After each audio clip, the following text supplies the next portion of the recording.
بتبدأ حلقتنا في يوم 29 مارس في سنة 1906 وبالتحديد في مدينة الإسكندرية. وفي نفس اليوم ده بيتولد الطفل طلعت زكريا، وبيكبر وبيعيش طلعت في وسط حي شعبي وفي وسط عيلة بسيطة.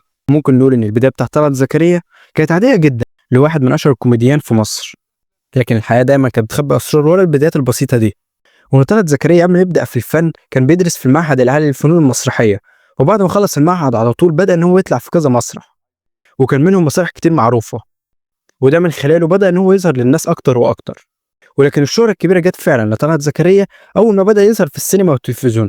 ومن أهم الأفلام اللي هو عملها هو كان فيلم حاحة وتفاحة مع ياسمين عبد العزيز، واللي لقى فيه نجاح كبير جدا من الناس واسمه اتعرف بشكل كبير وسط الجمهور.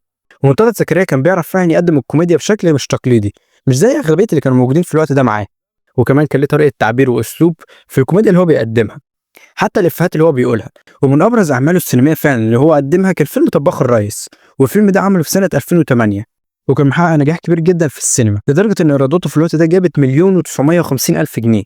لكن بعد ما نزل في التلفزيون واتشاف أكتر وأكتر من الناس، لكن في ناس في الوقت ده كان عاجبها الفيلم عادي عشان فيلم كوميدي وخفيف والعيلة تسمعه وهي قاعدة والكلام ده. لكن كان في جزء تاني خالص من الناس قال إن هو تطبيل لحسني مبارك، وان هم عايزين يبينوا ان كل اللي كان بيحصل في البلد في الوقت ده مش منه هو ومن الناس اللي وراه واللي شغالين تحتيه على طول والوزراء اللي وراه والكلام ده.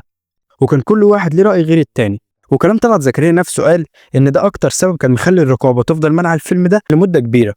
يعني هو الفيلم نزل 2008، هم كانوا مصورين الفيلم ده قبلها بكتير عشان كانت الرقابه عايزه تعرف من المؤلف ومن المخرج هم قصدهم ايه من قصه الفيلم ده.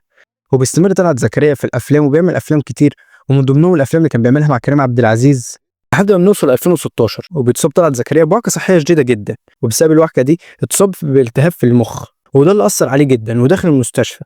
وان بعد ما طلع من المستشفى قال ان هو قعد في المستشفى دي لمده 3 شهور في غيبوبه، مش حاسس باي حاجه بتحصل حواليه خالص. ومع رغم مرضه اللي كان عنده ده كان دايما حريص على ظهوره بابتسامه، وكان بيقول ان الضحك هو اللي بيخليه يتغلب على الالم. ولحد ما بنوصل ل 8 اكتوبر وبالتحديد في 2019، وبعد صراع طويل مع المرض توفى الفنان الراحل طلعت زكريا. بس كده تكون خلصت حلقة النهارده، استنوا بقى الحلقات. سلام.